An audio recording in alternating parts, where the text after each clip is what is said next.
எதுக்கு நீங்க இந்த அசித் ராணா மாதிரி பிளேயர்ஸுக்குலாம் ரொம்ப இடம் கொடுக்குறீங்க? அப்பா ஏப்பா அந்த கேள்வியை தவிர்த்து வெளியே வாங்கடா. எத்தனை வீடியோடா இதுலயே போடுவீங்க? இல்ல சார், நீங்க காரணத்தை சொல்லிட்டீங்கன்னா எல்லாரும் அமைதியாயிருவாங்க, நாங்களும் அமைதியாயிருவோம். உண்மையை உடைக்கிற நேரம் வந்துருச்சு. சொல்லுங்க. நம்ம வேர்ல்டு கப் எங்க விளையாட போறோம்? நம்ம ஊர் தான், இந்தியாவும் ஸ்ரீலங்காவும். அது சின்ன world cup 2020 50 overs. South Africa. South Africa பிச்சு எப்படிப்பட்ட பிச்சு? எப்படிப்பட்ட பிச்சு நீங்களே சொல்லிடுங்களேன். குத்தி ஏத்துறதாவது, அதாவது ஹெட் எதட் அப்படி ஒரு பிச். சாரி எனக்கு அது சரியா வரல, எவனோ சொல்லி கொடுத்தியா. அடிச்சு ஏத்துறோம், அடிச்சு ஏத்தணும், அதான் பிச்சா இருக்கு. சூப்பர். அப்படி ஒரு பவுலர் நம்ம டீம்ல இருக்காங்களான்னு கேட்டா நிறைய பேர் இருக்காரு. இருக்கட்டும், அவர் இருக்கட்டும். ஹர்ஷித் ராணா 2 பவுலர். ஓகே, பேக்கப்ல நீ 2 பேர் ஸ்கோர்ல விளையாடுவாங்க. சரியா?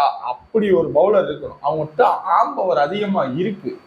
சரி சார், அவங்ககிட்ட ஆம் பவர் இருக்கு. மத்த பிளேயர்ஸ் இருக்குடா, இவங்ககிட்ட எக்ஸ்ட்ராவா இருக்கு. பவுலிங் போடையில அவங்க கைய பார்த்தேனாலே தெரியும்டா.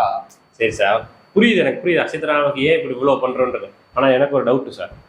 அசித் ராணா நல்ல பவுலர் தான், இல்லைன்னு சொல்லல. அவர் மட்டும்தான் நல்ல பவுலரா இந்தியாவுக்கு? இல்ல, நான் அப்படி சொல்லல.